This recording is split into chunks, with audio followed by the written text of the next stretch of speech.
Assalamualaikum warahmatullahi wabarakatuh. Sistem koloid yang disusun oleh Mayang Fauni dengan NIM 14640051 yang akan membahas tentang sebuah gel berupa keju. Apa sih koloid itu?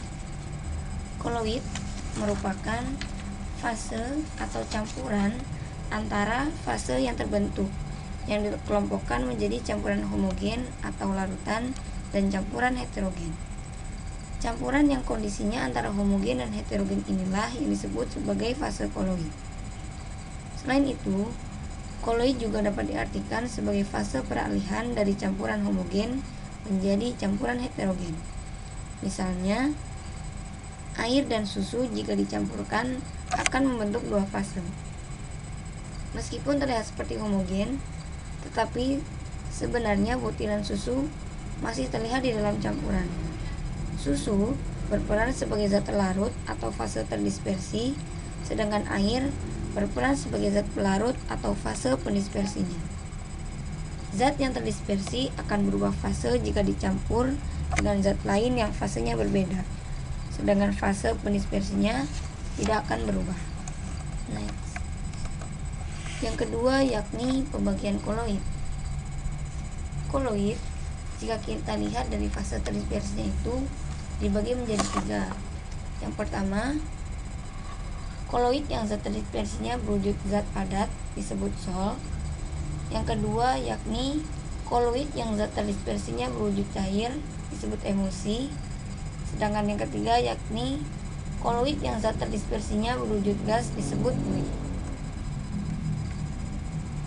Pembahasan selanjutnya yakni salah satu contoh dari gel atau emulsi padat, yaitu keju.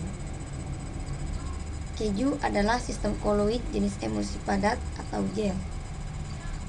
Seringkali keju merupakan sebuah makanan yang dihasilkan dengan memisahkan zat padat dalam susu melalui proses koagulasi atau penggumpalan.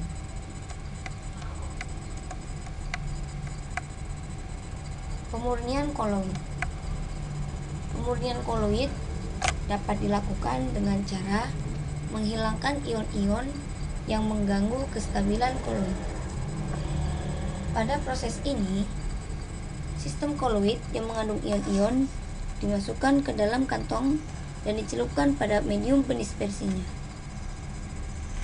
Muatan koloid dapat diketahui dengan cara salah satunya yaitu elektroforesis, yakni berdasarkan kemampuan partikel koloid yang bermuatan listrik bergerak dalam medan listrik. Larutan koloid yang bermuatan negatif akan bergerak ke arah elektroda positif. Sebaliknya, larutan koloid yang bermuatan positif akan bergerak ke arah elektroda negatif. Jadi, koloid itu sebenarnya akan bergerak ke arah elektroda yang berlawanan muatannya. Kestabilan koloid pada keju. Kestabilan koloid pada keju dapat dilakukan dengan cara susu keju diberi perlakuan berupa pematangan awal setelah penambahan kultur bakteri yang tepat untuk setiap keju. Selain itu, dicampur dengan rinit. Aktivitas enzim pada rinit menyebabkan susu akan terkoagulasi menjadi jeli padat yang dikenal dengan koagulum. Perlu diketahui, jika muatan suatu partikel dinetralkan, partikel tersebut akan mengendap. Caranya dengan menambahkan koloid yang muatannya berlawanan. Kestabilan suatu koloid akan hilang jika muatannya dinetralkan. Nah, peristiwa penghilangan kestabilan koloid disebut dengan istilah koagulasi. Sedangkan zat yang menyebabkan koagulasi tersebut disebut dengan koagulan. Ada dua cara untuk menghilangkan kestabilan koloid. Yang pertama, menambahkan zat elektrolit yang muatannya berbeda atau koloid yang muatannya berbeda.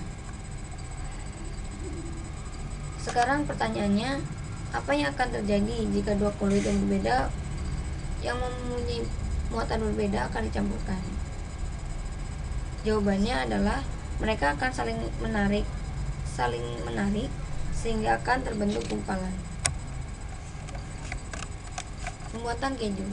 Pembuatan keju yang pertama yaitu pasteurisasi susu yang dilakukan pada susu bersuhu 70 derajat Celcius, di mana di sini berguna untuk membunuh seluruh bakteri-bakteri. Yang kedua, pengasaman. Pengasaman susu. Yang ketiga yaitu penambahan rennet. Yang keempat, pencetakan keju. Yang kelima, pengasinan dengan garam. Dan yang terakhir yaitu pematangan dengan keju. Bab selanjutnya yaitu sifat-sifat koloid pada keju. Sifat koloid pada keju merupakan koagulasi, di mana kestabilan pada koloid keju dihilangkan jika muatannya dinetralkan. Koloid bersifat homogen dan unsur-unsur pembentuk campuran itu sudah menyatu dan sulit dibedakan.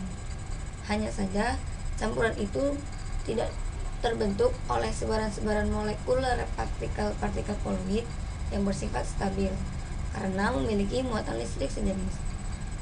Apabila muatan listrik itu dihilangkan, maka partikel koloid tersebut akan bergabung membentuk gumpalan.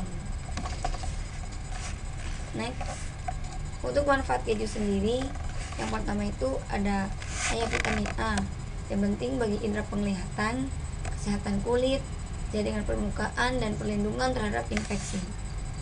Selanjutnya, kaya selenium yang penting untuk sintesa suatu enzim antioksidan.